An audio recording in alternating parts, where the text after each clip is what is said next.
이 시간에 우리에게 주시는 하나님의 말씀은 레위기 26장 1절에서부터 13절입니다. 구약성경 187페이지 레위기 26장 1절에서부터 13절입니다. 제가 봉독합니다. 너희는 자기를 위하여 우상을 만들지 말지니 조각한 것이나 주상을 세우지 말며 너희 땅에 조각한 석상을 세우고 그에게 경배하지 말라. 나는 너희의 하나님 여호와임이라. 너희는 내 안식일을 지키며 내 성소를 경외하라. 나는 여호와이니라. 너희가 내 규례와 계명을 준행하면 내가 너희에게 철 따라 비를 주리니 땅은 그 산물을 내고 밭에 나무는 열매를 맺으리라. 너희의 타작은 포도 딸 때까지 미치며 너희의 포도 따는 것은 파종할 때까지 미치리니 너희가 음식을 배불리 먹고 너희의 땅에 안전하게 거주하리라. 내가 그 땅에 평화를 줄 것인즉 너희가 누울 때 너희를 두렵게 할 자가 없을 것이며 내가 사나운 짐승을 그 땅에서 제할 것이요 칼이 너희 땅에 두루 행하지 아니할 것이며 너희의 원수들을 쫓아내리니 그들이 너희 앞에서 칼에 엎드려질 것이라. 또 너희 다셋이 백을 쫓고 너희 백이 만을 쫓으리니 너희 대적이 너희 앞에서 칼에 엎드려질 것이며 내가 너희를 돌보아 너희를 번성하게 하고 너희를 창대하게 할 것이며 내가 너희와 함께한 내 언약을 이행하리라. 너희는 오래 두었던 묵은 곡식을 먹다가 새 곡식으로 말미암아 묵은 곡식을 치우게 될 것이며 내가 내 성막을 너희 중에 세우리니 내 마음이 너희를 싫어하지 아니할 것이며 나는 너희 중에 행하여 너희의 하나님이 되고 너희는 내 백성이 될 것이니라. 나는 너희를 애굽 땅에서 인도해내어 그들에게 종된 것을 면하게 한 너희의 하나님 여호와이니라. 내가 너희의 멍에의 빗장을 부수고 너희를 바로 서서 걷게 하였느니라. 아멘. 우리의 진정한 복이 무엇이겠습니까? 그것은 우리가 하나님 나라 백성으로 산다라고 하는 것이며 하나님이 우리의 주님이시다라고 하는 것이 복 중에 복인 줄로 믿습니다. 우리는 석 달 동안 주의 명령을 받았습니다. 먼저 그의 나라와 그의 의를 구하라. 먼저 그의 나라와 그의 의를 구하기 위해서는 우리에게 필요한 것이 있습니다. 그것이 무엇인가 하면 하나님이 내 주인임을 확인하며 그 믿음을 가지고 살아가는 것, 그것이 진정 필요한 것입니다. 우리가 이 믿음을 가지고 먼저 그의 나라와 그 일을 구할 때 우리의 먹을 것, 마실 것, 그리고 우리가 입을 것, 곧 우리의 의식주뿐만 아니라 일용할 모든 양식들, 그리고 우리의 삶에 필요한 모든 것들을 주께서 더하여 주시리라. 부가적인 축복으로 함께 해 주실 것을 우리에게 말씀하셨습니다. 그래서 우리는 이 세상에서 내가 재물로 대표되어지는 이 세상의 것들을 의지하고 그것을 주인 삼은 것이 아니라 바로 여호와 성삼위 하나님을 나의 주인으로 삼았습니다. 그리고 우리는 이 믿음이 흐트러지지 않도록 우리가 먼저 그의 나라와 의를 구할 수 있는 데까지 갈 수 있도록 우리는 다시 확인해야 합니다. 하나님이 바로 나의 주님이십니다. 내 주인이시고 내 인생의 주인이시고 내 생명의 주인이시고 내 모든 것의 주인이십니다 라고 하는 고백을 해야 하는 것이죠.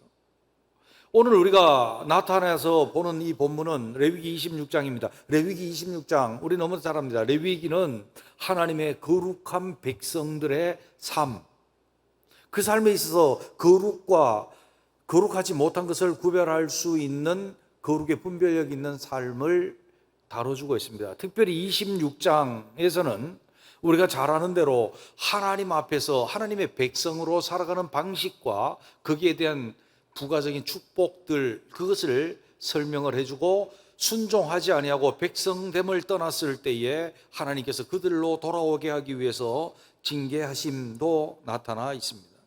그런데 오늘 본문 말씀의 시작에서는 우리에게 똑같은 내용으로 계속해서 말씀해 주시는 키워드가 있습니다. 그것이 뭔가 하면 1절에 있는 말씀을 보면 하반절에 나는 너희의 하나님이니라 라고 그렇게 말씀하셨고, 2절 하반절에 나는 여호와임이니라 그렇게 말씀을 하셨고, 뿐만 아니라 13절에 마지막을 장식하면서 너희의 하나님, 나는 너희의 하나님 여호와이니라 라고 그렇게 말씀하고 있습니다.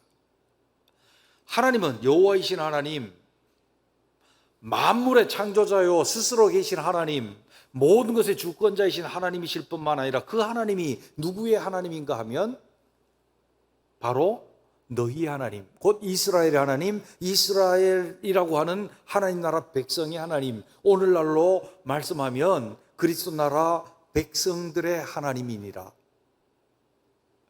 하나님이 우리 하나님이시라고 한다면, 여호와께서 성삼위 하나님이 우리 하나님이라고 한다면, 그 하나님이라고 하는 단어 속에는 나를 주관하는 주인, 주권자, 권위자라고 하는 의미를, 다스리는 분이라고 하는 의미를 담고 있습니다.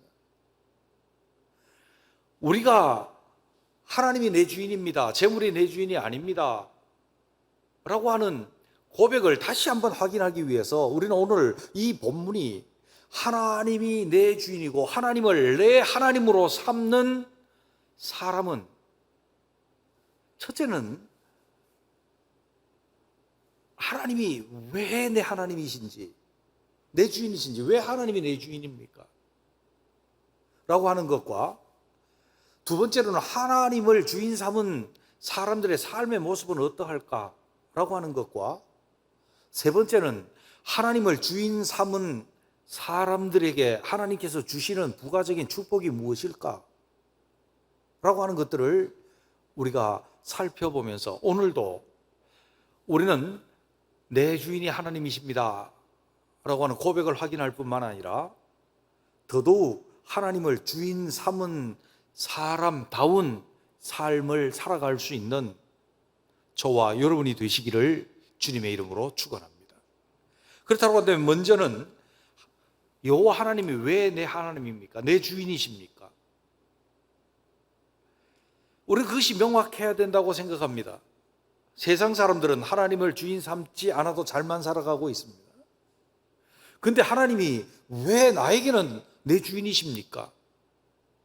나의 정복자이십니까? 무력으로 나를 정복하고 나를 노예로 삼았습니까? 아니요.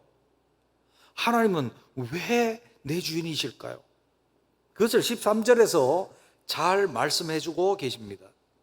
나는 너희를 애굽 땅에서 인도해내어 그들에게 종된 것을 면하게 한 너희의 하나님 여호와이니라. 너희의 하나님 여호와니라. 내가 너희의 멍에 빗장을 부수고 너희를 바로 서서 걷게 하였느니라. 아멘.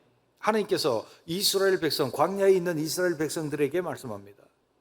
나는 너희를 종된 것을, 애굽에서 그들에게 종된 것을 면하게 해주고 애굽 땅에서 인도해 내었다. 그리고 너희에게 있는 멍에, 곧 무거운 짐 노동, 종의 멍에, 그것의 빗장을 풀어주고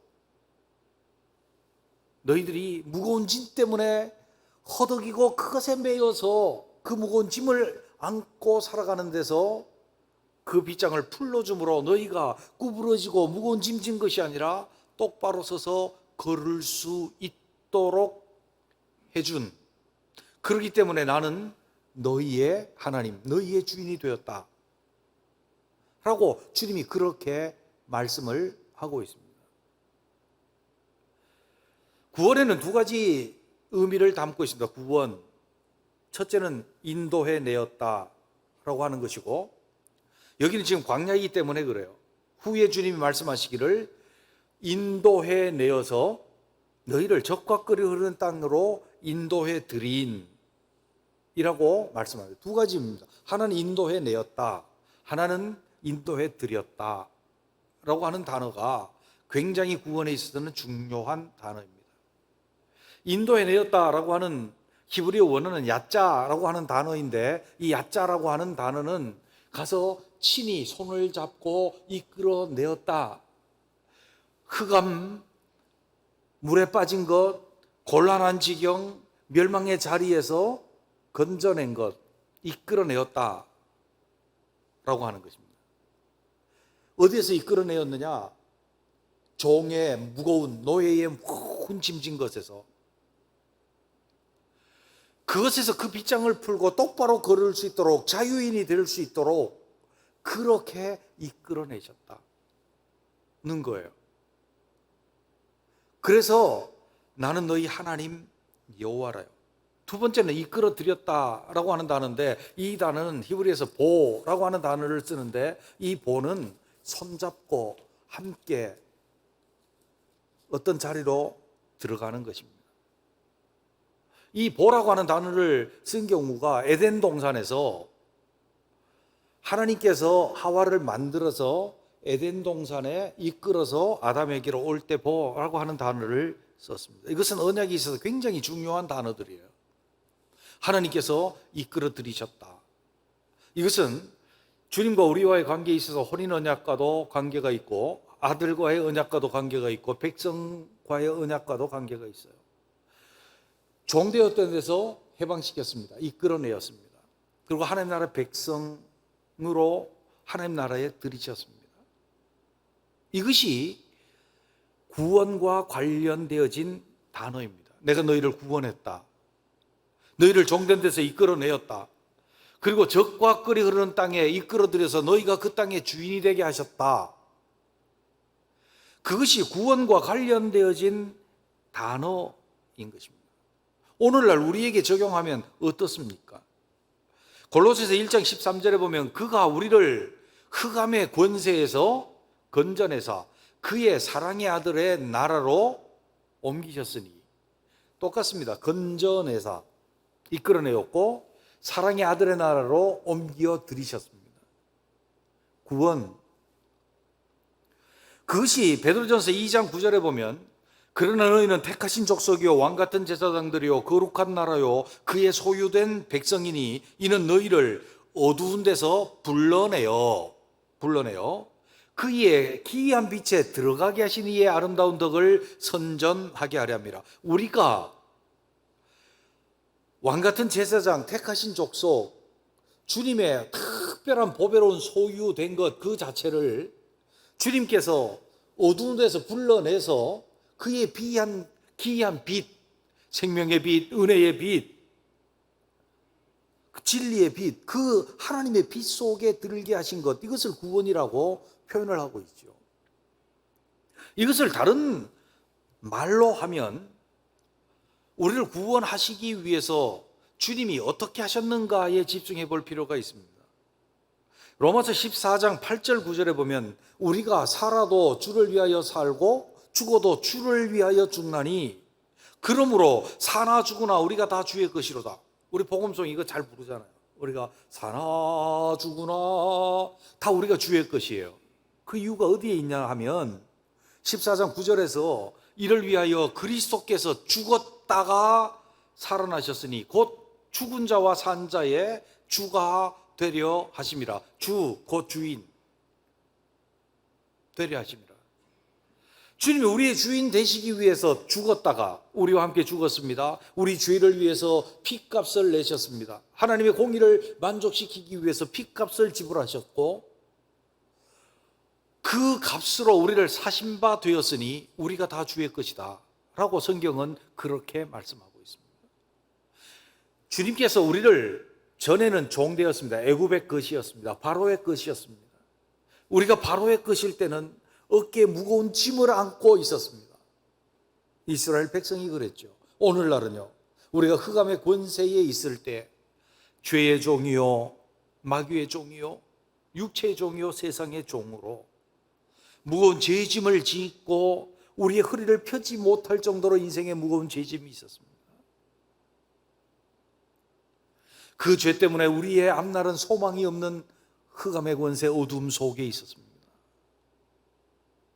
그 죄짐에 따르는 우리 인생길은 고생과 파멸의 길이 있고 평강의 길을 알지 못하는 것이었습니다. 그래서 때로는 죄짐을 지고 인생의 무거운 짐을 지고 비틀거렸던 애굽의 종되었던 이스라엘과 같이 우리도 그런 어둠 속에 있었던 거죠. 그런 무거운 짐 가운데 있었던 거죠. 인생 자체의 그 짐이 얼마나 무겁든지. 인생을 이리 돌아보고 저리 돌아봐도 깜깜하여 소망이 없었고, 우리의 종국은 죽음이요, 더 보면 영적인 죽음이요, 영원한 죽음까지도 우리 앞에 있었으며, 진리를 찾아 아무리 허덕여도 진리를 찾을 수 없는, 빛이 없는 어둠 속에 있었습니다. 그런데 우리 주님이 먼저 찾아오셔서 우리를 백성 삼으시고 우리를 위해서 십자가를 지심으로 우리를 주의 것 삼으셔서 종되었던 데서 이끌어내어서 하나님의 나라 백성, 하나님의 자녀 되게 하신 그 은혜 때문에 주님은 우리를 애굽 땅에서 이끌어내신 우리의 하나님 되신 줄로 믿습니다. 이것이 얼마나 감사한 일인지요. 우리가 어디에서 정복 땅에서 종이 된다면, 그래서 그 주인을 섬긴다면 얼마나 비참한 일이겠습니까? 죄의 종이 돼서 죄의 정복당하는 인생 얼마나 비참한 일이겠습니까? 그러나 우리는 우리 하나님께서 우리를 구원해내셔서 우리의 주인이 되신 줄로 믿습니다. 그래서 우리는 주님을 고백합니다. 주님이 내 주님입니다. 할렐루야. 그렇다고 한다면 정말로 우리가 고백을 하죠. 하나님이 내 주인이십니다. 주여라고 우리는 그렇게 하고, 한국인들은 특별히 주님도 한 번 부르면 심심해서 3번을 부릅니다. 주여 주여 주여 삼창을 합니다. 삼창을 하면 왜 삼창을 합니까? 저도 몰라서 물어봤더니 어떤 선배는 저에게 성부, 성자, 성령 3번 부른다고 말씀하시고, 어떤 분들은 다니엘이 주님을 3번 부르고 기도했다고 그래서 부른다. 잘 몰라요. 그런 것 같기도 해요. 그렇지만 우리가 주라고 불렀을 때 정말 우리는 생각해야 되는 거죠. 하나님은 내 주인이십니다. 내 생명의 주인, 내 인생의 주인, 내 모든 것의 주인이십니다. 왜? 나를 구원하셨기 때문입니다. 이 고백이 분명할 수 있는 우리 모두가 되시기를 주님의 이름으로 축원합니다. 두 번째로, 그렇다고 한다면 하나님이 주인인 삶, 그 삶은 어떤 모습일까요? 주님이 요구하고 계십니다. 그 첫째는 우상을 만들지 말라 라고, 그리고 경배하지 말라 라고 그렇게 말씀합니다. 그것은 탐심이 아니라 하나님이 자기를 다스리게 만들어라, 그 삶이 하나님이 주인된 삶이다 라고 하는 것입니다. 1절에 있는 말씀 보면 이렇게 말씀합니다. 너희는 자기를 위하여 우상을 만들지 말지니 조각한 것이나 주상을 세우지 말며 너희 땅에 조각한 석상을 세우고 그에게 경배하지 말라. 나는 너희의 하나님 여호와임이니라. 아멘. 하나님이 내 주인이신 사람, 그 사람은 우상을 만들지 아니하고 경배하지 않는다고 말해요. 오늘 본문 1절 말씀에서 여러분 성경을 자세히 보십시오. 우상은 왜 만듭니까? 답이 나와 있습니다. 자기를 위하여. 자기를 위하여. 우상을 위해서 만드는 것도 아니고 하나님을 위해서 만드는 것도 아니고, 우상을 만드는 사람은 자기를 위하여 만듭니다. 왜 자기를 위해서 만듭니까? 자기 목숨을 위하여, 자기의 생존을 위하여, 자기의 더 풍요로운 삶을 위하여, 때로는 더 장수하기 위해, 또 때로는 더 건강하기 위해, 때로는 더 많은 소유를 가지고 살기 위하여 우상을 만듭니다. 그것의 본질을 가만히 들여다보면 육신의 정욕과 안목의 정욕과 이생의 자랑거리를 충족시키기 위하여가 자기를 위하여라고 하는 단어에 압축이 되어져 있습니다. 그래서 예전 사람들은 우상을 만들었습니다. 조각해서 목상도 만들었고, 부어서 만들어서 주상도 만들었고, 돌을 쪼아서 석상도 만들었습니다. 그것을 만들고 그것에게 경배하며 그것이 내게 복을 주기를, 내 탐심을 채워주기를 원했습니다. 그래서 우상을 만들었습니다. 그래서 성경은 정확하게 우상의 본질이 뭔지를 우리에게 말씀해 줍니다. 골로새서 3장 5절에 보면 그러므로 땅에 있는 지체를 죽이라. 곧 음란과 부정과 사욕과 악한 정욕과 탐심이니 탐심은 곧 우상 숭배니라 라고 말씀합니다. 탐심.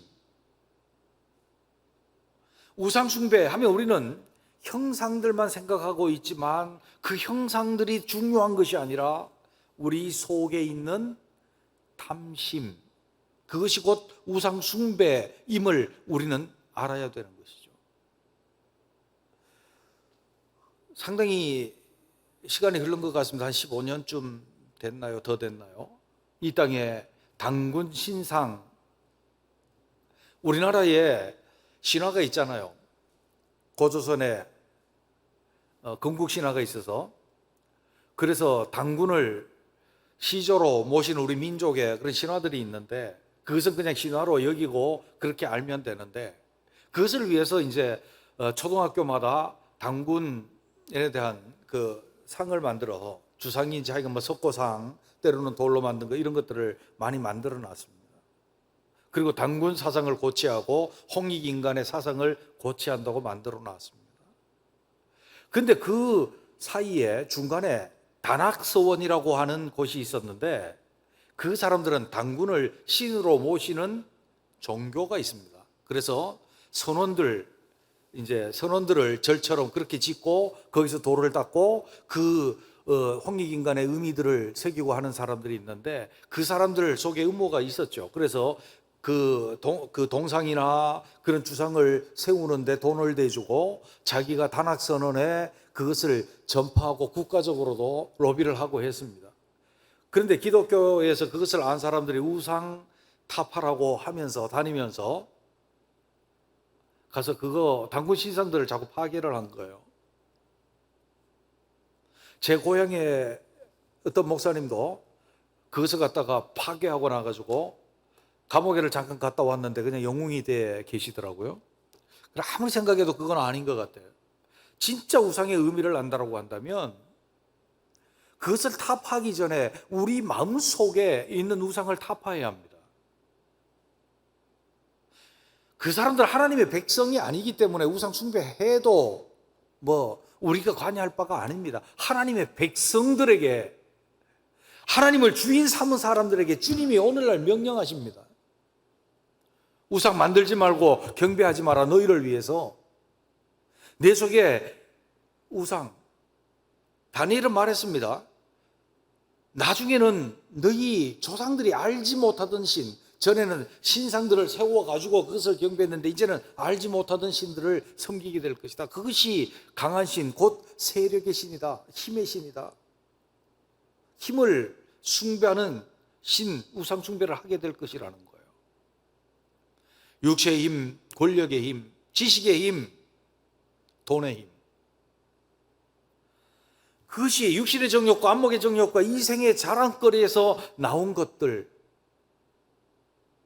거기 집중하고 있는 거죠. 그것을 위해서 우상을 섬기는 거죠. 안 된다. 나는 너희 하나님이다. 너희는 나만 섬겨야 한다. 나와만 관계해야 된다. 라고 말씀을 한 것이죠. 그렇습니다. 하나님을 주인 삼은 사람은 탐심을 주인 삼지 않습니다. 탐심이 내 마음대로, 탐심이 나를 마음대로 이끌도록 나를 탐심에다 맡기지 않습니다. 이생의 자랑거리나 아니면 안목의 자랑거리나 안목의 정욕이나 육신의 정욕에 나를 맡기지 아니하고 하나님께 나를 의지하고 하나님만을 경배하는 사람이 하나님을 주인 삼은 사람이라는 것입니다. 두 번째로 보면 하나님을 주인 삼은 사람은 어떤 사람입니까? 하나님께 집중하는 사람입니다. 하나님께 집중하는 사람. 2절에 있는 말씀 보면 너희는 내 안식일을 지키며 내 성소를 경유하라. 나는 여호와니라. 너희가 주인 삼은 하나님 여호와니라. 내가 여호와라고 한다면 너희는 안식일을 지켜야 돼. 내 성소, 그때는 성막이었을 것이고 뒤에는 성전이었을 것입니다. 하나님 계신 곳을 경외하라. 경외하라. 그 의미가 무엇이겠습니까? 안식일을 왜 지킵니까? 우리에게 주님께서 주신 날들 7일이든 한 달이든 1년이든 똑같은 24시간 똑같은 시간 아닙니까? 안식일 주일은 공기가 다릅니까? 하늘에서 신선한 공기가 내려옵니까? 아니요. 주님께서 시간을 구별해 놓으셨습니다. 7일 중에 하루.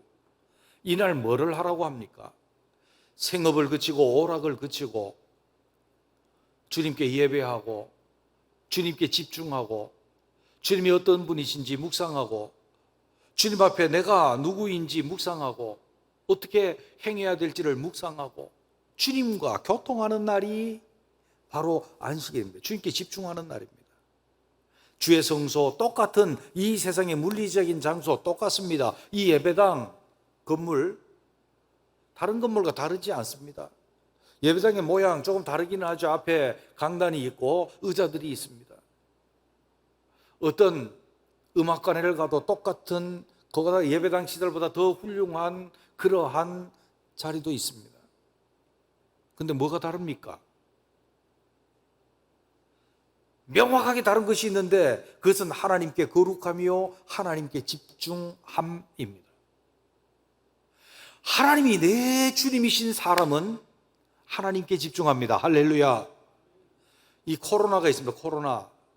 얼마나 이 팬데믹 사실은 어떤 면에서 공포를 조성하고 때로는 너무 오래되니까 짜증나고 속에 뭔가 맺힌 것이 있는 것 같고 우리의 기운을 쫙 빼앗아가서 오늘 아침에도 거룩한 주일인데 제가 아침에 일어나서 기도하고 그런데 일부 예배도 하지 못하고 하니까 제가요 아침에 일어나고 시간이 전에는 아침에 굉장히 기도하고 타이트한 영적인 어떤 그런 패턴을 가지고 있었는데 9시가 다 되도록 막 집에서 기도하다가 멍하니 앉아 있다가 하는데 맥이 쭉 빠지는 거예요. 맥이 쭉 빠지는 거예요. 그래서 제가 오늘 예배당에 들어와서 장로님들과 몇 분 이제 19명 이하로 와야 되니까 오시는 분들을 누가 오시려나 이렇게 보니까 몇 분 들어오시는데 다 기운이 쭉 빠져가고 계셔요. 그래서 이게 영적인 데서부터 그리스도인들은 힘을 얻나 보다 그런 생각을 했습니다. 주일 대단히 중요합니다.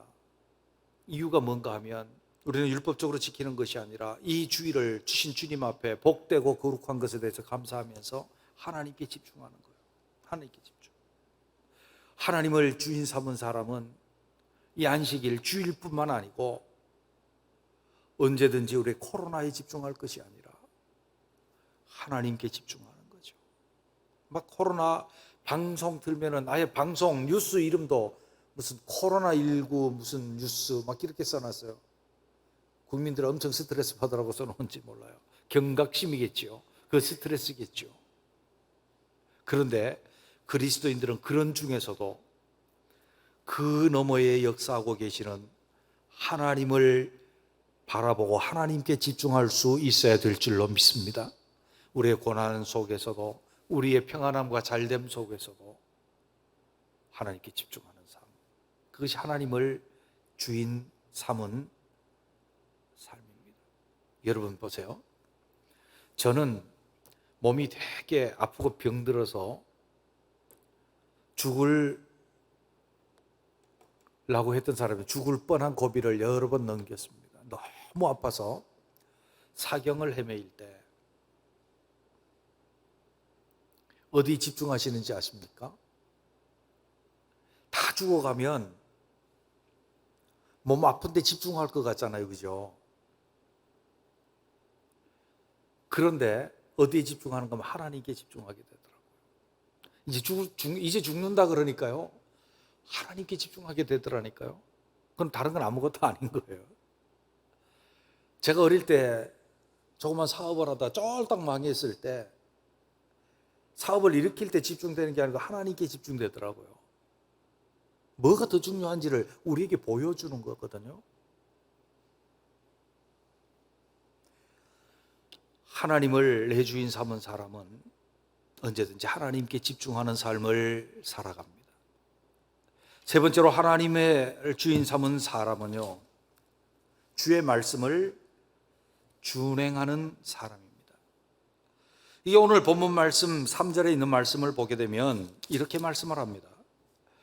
너희가 내 규례와 계명을 준행하면 이라고 말씀을 합니다. 이것은 하나님 된 백성의 삶들에 관해서 주님께서 복을 말씀하시기 위해서 하시는 건데, 이것은 뒤에 나는 너희 하나님이니라 라고 하는 말씀과 걸려 있어요.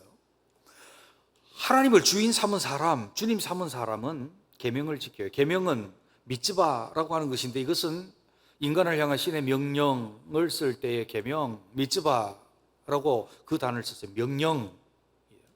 명령이 법제화되면 계명이라고 말을 합니다. 그 다음에 앞쪽에 규례라고 말씀했는데, 이 규례는 어떤 의미를 가지고 있는 거면 후카, 곧 법령, 포고령입니다. 그 계명을 준수하기 위해서, 계명을 준수하게 하기 위해서 정해놓은 규칙들을 규례라고 말을 하죠. 하나님을 주인 삼은 사람은 하나님의 명령, 계명 속에 담겨진 하나님의 명령과 하나님의 뜻에 집중하는 거죠. 하나님의 뜻을 이루기 위해서 내가 각 삶의 모든 정황 속에서 규범을 만드는 것입니다. 이렇게 하고 삶의 원리를 제정해서 사는 것입니다. 이것이 규례입니다. 그것이 구약에는 하나님께서 하나하나 모세를 통해서 다 말씀해 주셨습니다. 계명을 말씀해 주셨고 규례들을 말씀해 주셨습니다. 주님이 오셔서 완성된 율법을 우리에게 주셨을 때 이 계명을 또 율법을 폐하려 온 것이 아니고 그 계명이 어떻게 완성되어지는지를 우리에게 보여주셨습니다. 성령을 통해서 우리는 하나님의 원래 의미가 무엇인지를 알도록 성령님께서 지혜와 계시의 영이 되셔서 우리에게 밝히 조명하여 주시고, 그 규례들, 그리고 우리가 어떻게 살아야 될지에 관한 원리들을 세우도록, 그리고 그 원리를 세우는 것을 제시해 준 것이 신약에 나타난 말씀인 거예요. 하나님이 내 주인인 사람은 하나님의 통치를 받습니다. 어떻게 통치를 받습니까? 주의 명령을 내 삶의 원리로 삼으며 살아가는, 하나님의 말씀을 따라 살아가는 사람이 하나님의 백성, 하나님을 주인 삼은 사람입니다. 보십시오. 외국인이 한국에 왔습니다. 다문화 시대가 도래가 됐죠. 그래서 외국인이 한국에 와서 한국 국적을 얻으면 이제는 한국 모든 법을 따르고 그 법에 따라서 살아갑니다. 당연하죠. 어떤 사람이 미국 시민권을 얻어서 미국 가서 살려면 미국 법이 적용되어지고 그 나라의 세금도 내겠지요.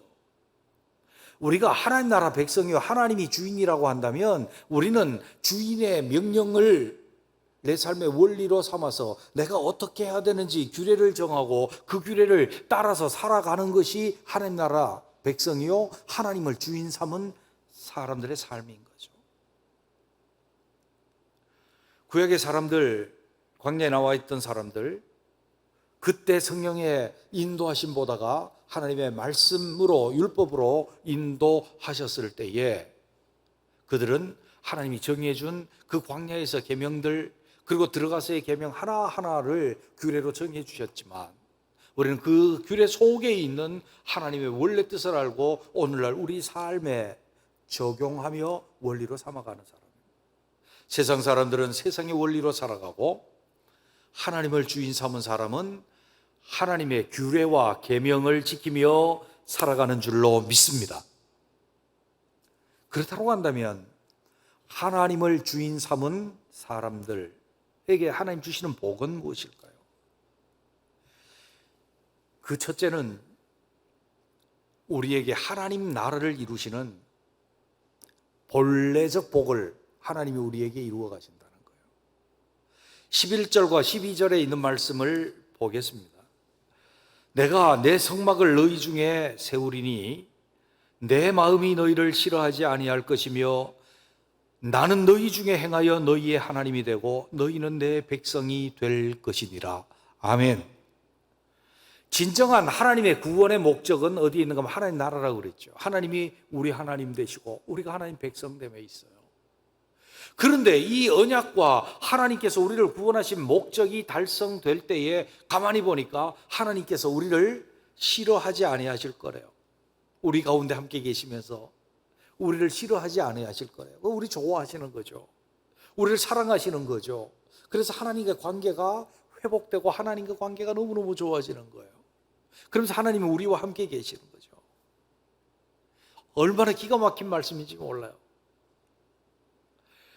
우리가 하나님을 주인 삼았을 때 하나님이 우리 하나님이 되시겠대요. 우리 하나님이 되셔갖고 우리 가운데 계시면서 우리를 싫어하지 아니하시고 하나님과 화목해 되어지는, 하나님과 관계가 좋아지는 이 은혜가 우리 가운데 있는 거죠. 주님이 왜 십자가를 지셨습니까? 화목제물이 되신 거죠. 하나님과 원수되었던 것을 해결하시고 우리와 하나님과의 관계를 화목해 하시기 위해서라고 말씀한 거예요. 하나님이 우리를 왜 구원하셨습니까? 하나님 나라에서 화목한 하나님과 관계성 속에서 살도록 해주신 거죠. 우리가 하나님을 내 하나님으로, 내 주인으로 삼을 때 하나님이 우리의 하나님이 되시고 우리 가운데 계시며 우리를 싫어하지 아니하실 줄로 믿습니다. 이게 복 중의 복입니다. 계신 곳에서 한번 따라 하시죠. 하나님이 내 하나님 됨이 복 중의 복입니다. 아멘. 이건 본질적인 복이고요. 그 다음에 부가적인 복을 주님이 주시겠대요. 4절에 보니까 생업에 복을 주신대요. 4절 5절을 보십시오. 내가 너희에게 철을 따라 비를 주리니 땅은 그 산물을 내고 밭의 나무는 열매를 맺으리라. 너희의 타작은 포도 딸 때까지 미치며 너희의 포도 따는 것은 파종할 때까지 미치리니 너희가 음식을 배불리 먹고 너희의 땅에 안전하게 거주하리라. 아멘. 하나님께서 본질적인 복뿐만 아니라 부가적인 복도 하나님이 주시겠는데 이 부가적인 축복이 무엇입니까? 그때 당시 사람들 농사 짓거든요. 주님께서 비를 주시겠대요. 그리고 산물이 잘 되도록 하시겠대요. 그래서 나무는 열매를 맺게 하시겠대요. 그래서 너희가 이제 추수해서 타작을 하는데 산물이 너무너무 잘 돼갖고 타작할 게 너무 많아요. 그래서 포도 딸 때까지 타작하는 거예요. 그때 사람들은 추수를 봄에 했거든요. 그 지중해 고대 근동 지역은 지금도 기후가 그런데요. 봄에서부터 포도 딸 가을철까지 타작을 해야 돼요. 너무 많아요. 수확이요. 포도도 너무 많아요. 다음에 파종할 때까지 해야 돼요. 비유적인 거예요. 비유적인 것은 너무 많은 의미를 담으면 안 돼요. 그렇게 풍성하게 주시겠대요. 그래서 음식을 배불리 먹고 너희가 평안한 가운데서 그 땅에서 안전하게 거하리라. 여기는 빈핍이나 이런 것이 없이 안전하게 거하리라. 하나님을 내 하나님 삼으니 하나님이 우리와 함께 계셔서 우리에게 필요한 것을 채우시는 거죠. 일용할 양식 채우시는데 겨우겨우 주시는 것이 아니고 풍족하게 주시는, 풍족하게. 이것이 주님께서 우리에게 주시는 부가적인 축복인 줄로 믿습니다. 왜냐하면 하나님 나라 백성을 통해서 주께서 이루시고자 하는 일이 있기 때문에 그런 거예요. 우리가 복을 받아야 우리가 하나님의 나라를 위해서, 그의 의를 위해서 우리가 더더욱 헌신할 수 있기 때문에 하나님께서 그렇게 주시겠다라고 말씀한 거예요. 두 번째로 보면 우리에게 평화와 안전을 주시겠다고 말합니다. 6절과 7절에 보면 내가 그 땅에 평화를 줄 것인즉 너희가 누울 때 너희를 두렵게 할 자가 없을 것이라. 내가 사나운 짐승을 그 땅에서 제할 것이요 칼이 너희 땅에 두루 행하지 아니할 것이며 너희의 원수를 쫓아내리니 그들이 너희 앞에 칼에 엎드려지리라. 주님께서 평화를 주시겠다는 거예요. 이 평화는 우리가 누울 때 두려움 없도록, 사나운 짐승이 그 땅에 있어서 어디 다닐 때 두려움을 느끼지 않도록, 다른 원수들의 칼이 우리를 두렵게 하지 않도록 하나님이 우리 안전을 책임지시고 하나님의 품 안에서 우리가 안정을 누릴 수 있도록 평강을 우리에게 허락해 주신다고 하셨습니다. 우리도 하나님을 내 주인 삼아서 우리의 산업에 하나님이 복을 주실 뿐만 아니라 우리 삶의 두려움과 염려와 걱정은 물러가고 주님 주시는 지고의 평강이 우리 삶에 넘치게 되시기를 주님의 이름으로 축원합니다. 주의 나라는 먹는 것과 마시는 것 아닙니다. 주 안에서 의의 나라라고 한다면 평강과 희락의 나라가 주님의 나라라.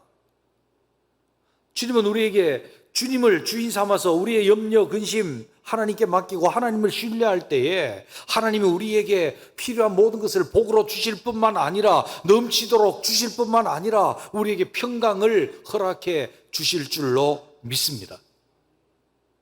그뿐만 아니라 하나님을 내 주인 삼았을 때 하나님께서는 우리에게 번성하고 창대한 그리고 강대함의 복을 주십니다. 9절에 있는 말씀을 8절서부터 봅니다. 또 너희 다섯이 백을 쫓고 너희 백이 만을 쫓으리니 너희 대적들이 너희 앞에서 칼에 엎드려질 것이며 내가 너희를 돌보아 너희를 번성하게 하고 너희를 창대하게 할 것이며 내가 너희와 함께한 내 언약을 이행하리라. 아멘. 아멘. 하나님을 내 주인 삼으면 하나님이 우리와 함께 계셔서 우리 걱정이 없는 게, 우리의 대적이 많아도 우리 5명만 있으면 100명을 쫓으리라 말씀하셨습니다. 그리고 너희 백이 만을 쫓으리라 말씀하셨습니다. 왜? 하나님이 우리 주인이시기 때문에 그렇습니다. 여러분, 오늘날 우리의 대적이, 영적인 대적들이 많이 있다고 너무 염려하지 마십시오. 우리 5명만 있어도 100명은 감당할 수 있고, 우리 100명만 있어도 10,000명을 감당할 수 있고, 300명이 있으면 30,000명이 아니라 100,000명도 대적할 수 있습니다. 이게 주님의 법칙입니다. 사랑하는 성도 여러분, 왜 그렇습니까? 우리 힘이 산술적으로 보태지는 것이 아니라 전지전능하신 하나님, 만군의 여호와께서 우리 주인이시기 때문에 그렇게 되는 줄로 믿습니다. 그리고 너희를 돌보아 번성하게 하고, 번성은 점점 더 많아지는 것을 말합니다. 너희를 창대케 하리니 크게 만들어 주시겠다는 것입니다. 이런 내가 너희와 함께한 언약을 이루고 내가 너희와 함께하기 때문이라고 주님이 그렇게 말씀을 하는 겁니다. 여러분, 이쯤에서 우리 한번 돌아봤으면 좋겠습니다. 하나님을 내 하나님 삼는 것이 우리 삶의 복이겠습니까? 아니면 재물이 나의 복입니다 하고 쫓아가든지, 세상이 나의 복입니다 하고 내 주인입니다 하고 쫓아가는 것이 낫겠습니까? 하나님을 내 주인 삼은 것이 진정한 복 중의 복이라면 우리는 하나님이 왜 내 주인인지를 확인하면서 우리가 내 삶의 태도, 하나님만 섬기고 탐심은 내버리고 하나님께 집중하고 그의 말씀을 내 삶의 원리로 삼고 내 속에 분명한 규례를 가지고 살아갈 수 있게 되시기를 주님의 이름으로 축원합니다. 기도드리겠습니다.